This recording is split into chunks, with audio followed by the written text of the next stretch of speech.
పరిపాలన విధానం ఎలా ఉంది? బాగుంది. పరిపాలన అంటే ఇదే అన్నట్టు ఉంది. పరిపాలన అంటే ఇదే కదా మరి. లోగడ గవర్నమెంట్ లో చూసాం కదా, దోచుకోవటం తప్పితే ఏముంది లోగడ. అంటే ఇప్పుడు ఈ గవర్నమెంట్ వచ్చిన తర్వాత పరిపాలన సరిగ్గా లేదు, అది ఇది అని వైసీపీ వాళ్ళు మాట్లాడుతున్నారు. అన్ని ఇప్పుడు దొంగోడు ఏం చేస్తాడు? ప్రతి ఒడిని దొంగదారులు ఎక్కడతాడు, జమకడతాడు. అంటే రాష్ట్రంలో లాండ్ ఆర్డర్ సరిగ్గా లేదు అని వైసీపీ వాళ్ళు మాట్లాడుతున్నారు. లాండ్ ఆర్డర్ సరిగ్గా లేదు అంటే ఏం లేదు చెప్పమనండి. ఇప్పుడు రఘురామకృష్ణరాజు వాళ్ళ ఎంపీనే, ఆయన కాళ్ళు చేతులు ఎరగొట్టారు, అది కూడా కేసు నడుస్తుంది. ఇప్పుడు డాక్టర్లతో సహా అధికారులందరినీ పిలుస్తున్నారు సుప్రీంకోర్టు. అంతకన్నా దాడం చేయలేదే.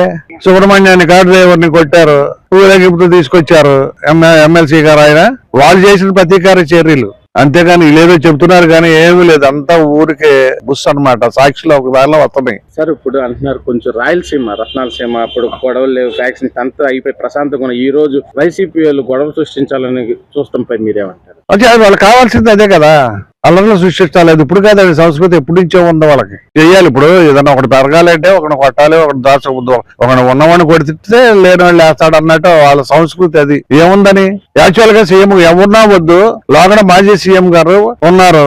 ఏముంది ఆయనకి ఆస్తి చెప్పమానండి. ఇప్పుడు ఎన్ని లక్షల కోట్లు ఉన్నాయి? అవి వాడటం ప్రశ్నించడం కూడా తప్పేనా? అంటే సార్ తప్పు చేసిన వాళ్ళని అరెస్ట్ చేయటం తప్పంటారు. ఇదేమి తప్పు? ఎవరినైనా శాంతి భద్రతలను కాపాడాలి కదా, అదే చేస్తున్నారు ఇప్పుడు. అంతేగాని ఎవరు అన్యాయంగా పలానాలను అరెస్ట్ చేశారని చెప్పానండి. వంశీ గారిని అరెస్ట్ చేశారు, కేసుల్లో ఉన్నారు, కోర్టులో నడుస్తుంది.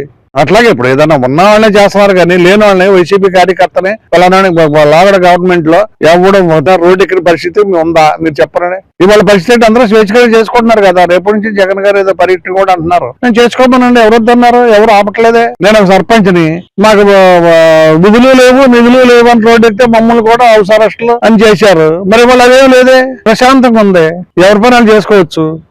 ఎవరిని ఏమి చేయట్లేదే. చిన్న ఉదాహరణ, ఒక సీఎం గారు రేపు పొద్దున జనాల్లోకి వస్తానని తిరుగుతాను అన్నాడు. 5 ఏళ్లు పరిపాలించి నువ్వు పరదాలు కట్టుకుని చెట్లు నరికే, రోడ్ల మీద పచ్చని చెట్లు నరికేసి ఇంట్లో కూర్చుని ఎప్పుడన్నా వస్తే ఆ చెట్లు నరికేయటం, పరదాలు కట్టుకు రావటం తప్పితే చేసింది నేను చెప్పమానండి. ఏమన్నా అంటే ఇప్పుడు ప్రజల్లోకి వస్తాను నేను మళ్ళీ 3 సంవత్సరాలు, అదే దేనికి? నువ్వు ముఖ్యమంత్రిగా ఉన్నప్పుడు నిన్ను కలవడం లేదు కదా, కనీసం నీ పక్కన ఉన్న నీ తాబేదారులు పలకడం కూడా లేదు.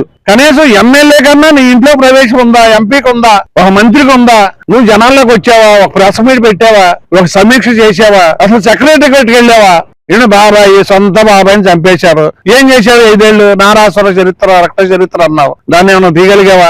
అన్ని పోయి ఇవాళ అంతా బాగుందో ఇది యాత్ర రారాచుకుంటే తల్లిని చెల్లిని రక్షించలేనటువంటి ఈయన ఏ ఆడపిల్లని రక్షిస్తాడు చెప్పండి?